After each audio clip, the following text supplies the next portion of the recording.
Келесі ол тегтер қалай жасалады. Ол өте оңай. Мысалға, бір дорожка ашайық.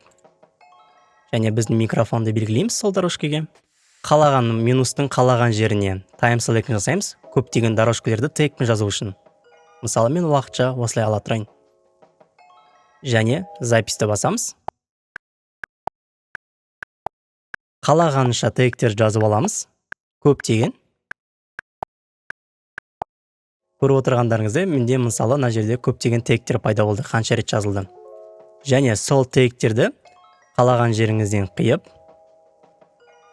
керек жерлерін алып алсаңыз болады. Алдындағыдай видеода көрсеткендей. Бұл жерде мән беріп отырсаңыздар, кейбір дорожкалар менде тегпен жазылған. Яғни бір дорожканың ішінде бұл жерде 16 дорожка бар, 16 тег. Мысалға, мына жерде 7 тег бар, мына жерде 5 тег бар. Бұлардың барлығы эдлибтар. Эдлибтар не үшін керек? Әрине, битті толтыру үшін. Тегпен қалай жұмыс істейміз? Ол үшін бір дорожканы алайық. Оған дейін мен басты вокалдарды өшіре тұрайын. Mute. Және тегпен жұмыс істейміз. Тыңдаймыз. Мынау соңғы тег.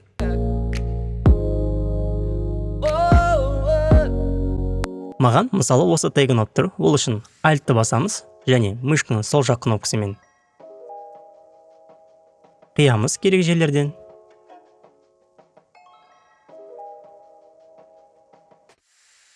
Сеткіні 128-ге қойып алайық.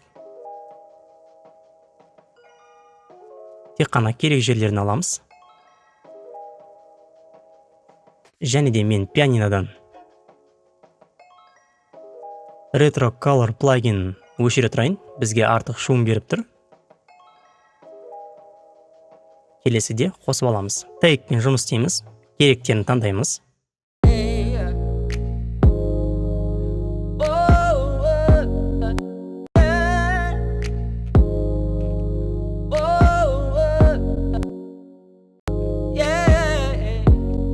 Мысалға маған осы тегте және соңғы тегте ұнап тұр.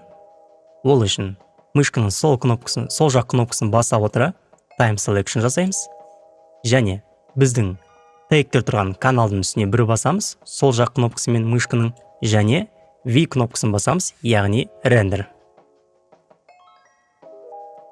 Маған керек тегті алып алдым, және сонымен қатар келесі тегті тыңдайық. Оған шейін біз рендер жасап алған тегке mute баса тұрайық. Әзірге бізге керек емес. Бұған да рендер жасаймыз. Кнопка V. Time selection'да ұзартамыз. Және қасында тегті де іске қосамыз. Ол үшін мышканың сол жақ кнопкасымен үстіне бір рет басамыз. Осы тегті толығымен тыңдаймыз. Әдемі тег. Оны да V кнопкасымен шығарып аламыз үстіне. Тегпен жұмыс істегенде осылай өте ыңғайлы, оңай.